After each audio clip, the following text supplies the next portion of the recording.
আপনি মনোযোগ দিয়ে কানগুলো খরগোশের মতো খাড়া করে যদি কথাগুলো শুনেন, আপনার মনে হবে আপনি এখানে বসে কিয়ামত চোখে লাইভ দেখতেছেন। লাইভ আল্লাহ এমন ভাবে বলেছে, সুবহানাল্লাহ পড়েন। তা আসুন আমরা সরাসরি কিয়ামতকে দেখে আসি। আসলে কিয়ামতটা কেমন বর্ণনা করছেন কে? আল্লাহ।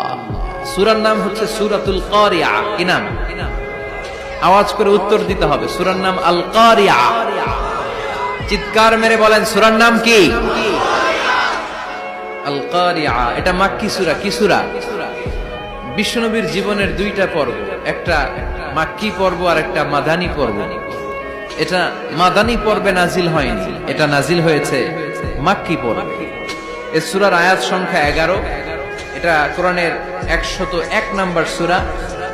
এটা আল কোরআন আল কারীমের 30তম পারায় অবস্থিত একটা সূরা। আমাদের অনেকেরই মাশাআল্লাহ মুখস্থ আছে, আছে না?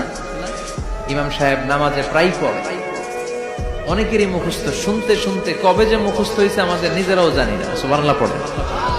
কোরআনের ভেতরে খালি বরকত, এটার সাথে লাগলেই বরকত, মসজিদে গেলেই বরকত। মনের অজান্তে আমরা এই সূরাকে মুখস্থ করে ফেলেছি।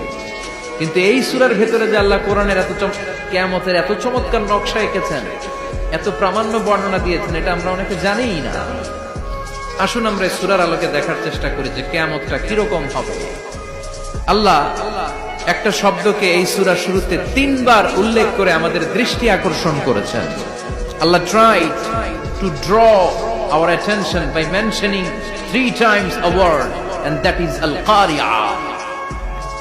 al-qari'ah শব্দটাকে তিনি 3 বার উল্লেখ করে আমাদের দৃষ্টি আকর্ষণ করেছেন। একটা শব্দ 3 বার বললে মানুষের দৃষ্টি আকর্ষিত হয় না? যেহেতু এটা আরব দেশে নাজিল হয়েছে, আবার মক্কায়, মক্কার লোকেরা আরবি বুঝে, তাদেরকে প্রথম বলা হলো আল কারিয়া। তারা ফিরে তাকালো, কি আল কারিয়া? আবার বলা হলো মাল কারিয়া। কি মাল কারিয়া? আবার বলা হলো ওমা আদরাকা মাল কারিয়া। আবার তারা ফিরে তাকালো। দৃষ্টি আকর্ষণের জন্য আল্লাহ তাআলা 3 বার এই শব্দটা বলেছেন। এজন্য এই শব্দের একটা সিগনিফিকেন্স, একটা গুরুত্ব, অর্থবহ একটা মানদণ্ড আছে না নাই? আল কারিয়া শব্দের অর্থ হচ্ছে বিকট আওয়াজ। আল কারিয়া মানে কি? কথা বলেন, আরো জোরে বলেন। বিকট আওয়াজ। এই বিকট আওয়াজটা তৈরি করার জন্য আল্লাহ তাআলা একজন ফেরেশতা তৈরি করেছেন, যার নাম হচ্ছে ইসরাফিল। নাম কি? আমাদের মধ্যে অনেকের নাম কিন্তু আমরা ইসরাফিল রাখি, তাই না? ইসরাফিল আছে না নাই? আজরাইল কিন্তু রাখে না, ডরে। কেন রাখে না?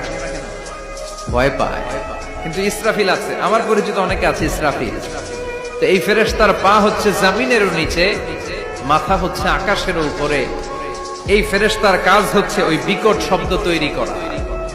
উনি একটা সাইরেনের মধ্যে ফু দিবেন, হুইসেল দিবেন, ট্রাম্পেট।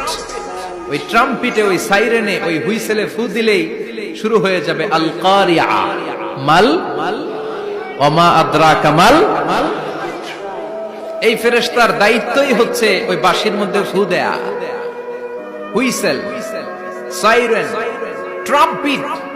আরবিতে এটাকে বলা হয় আসসুর। ইদা নুফিখা ফিস সূরি নাফখা ওয়াহিদা। যখন তিনি ওই সিংহে একটা ফু দিবেন, সব লন্ডভন্ড হয়ে যাবে, কিচ্ছু খুঁজে পাওয়া যাবে না। আল্লাহ ওনাকে তৈরি করেছেন শুধু এই হুইসেলের মধ্যে, বাঁশির মধ্যে 3টা ফু দেওয়ার জন্য। কয়টা? উনি সৃষ্টির শুরু থেকেই এই বাঁশিটাকে 2 ঠোঁটের মাঝখানে রেখে আল্লাহর আরশের দিকে তাকিয়ে আছে, and just waiting for the green signal. আল্লাহর পক্ষ থেকে সবুজ সংকেতের অপেক্ষায়। যখনই আল্লাহর অর্ডার করবেন, তখনই শুরু হয়ে যাবে আল কারিয়া। মাল ওমা আদরাকা মাল। সৃষ্টির শুরু থেকেই ইসরাফিল ফেরেশতা বিশাল সিংহাটাকে 2 ঠোঁটের মাঝখানে করে আরশের দিকে তাকিয়ে আছে, কখন আল্লাহ অর্ডার দিবে। অর্ডার দিতে দেরি, ফুৎকার দিতে দেরি নাই, ঠিক কিনা? বিকট আওয়াজ, গগন বিদারী শব্দ, প্রচন্ড একটা সাউন্ড, জাইগান্টিক সাউন্ড। যে আওয়াজ, যে শব্দ কেউ শুনেনি। শুনছেন? পৃথিবীতে আপনারা কে সবচেয়ে বেশি আওয়াজের কিছু শুনেছেন? সবচেয়ে বেশি আওয়াজ আপনার জীবনে ঘটেছে কোন জায়গায়? কি দেখেছেন যে অনেক আওয়াজ হয় সেখানে? বলেন তো। হ্যাঁ, বজ্রপাত, বজ্রপাতের আওয়াজ আপনি শুনেছেন, বিকট আওয়াজ, তাই না? বজ্রপাতকে আঞ্চলিক ভাষা আপনারা কি বলেন? হ্যাঁ, ঠেড়া, ঠেড়া। অনেক জায়গাতেই বলে ঠেড়া। নোয়াখালীতে বলে ঠেড়া হচ্ছে, হেতের উপরে আল্লাহ ঠেড়া হচ্ছে, আছে না নাই? তো এই যে ঠেড়া, বজ্রপাত, ইংরেজিতে বলে থান্ডার, আসলে এটার আওয়াজ বড় ভয়ঙ্কর, প্রচন্ড আওয়াজ। আচ্ছা, আর আপনি বলেছেন কি গাড়ির চাকা যদি পাংচার হয়, হ্যাঁ এটা তো আওয়াজ হতে পারে। আমরা মাঝে মাঝে রাস্তায় চড়ি, আমরা দেখি ট্রাকের চাকা যখন পাংচার হয় আমরা লাফ দিয়ে উঠি, বিকট আওয়াজ হয়, ভয় পেয়ে যায়, এতে দুর্ঘটনাও ঘটে, ঠিক কিনা?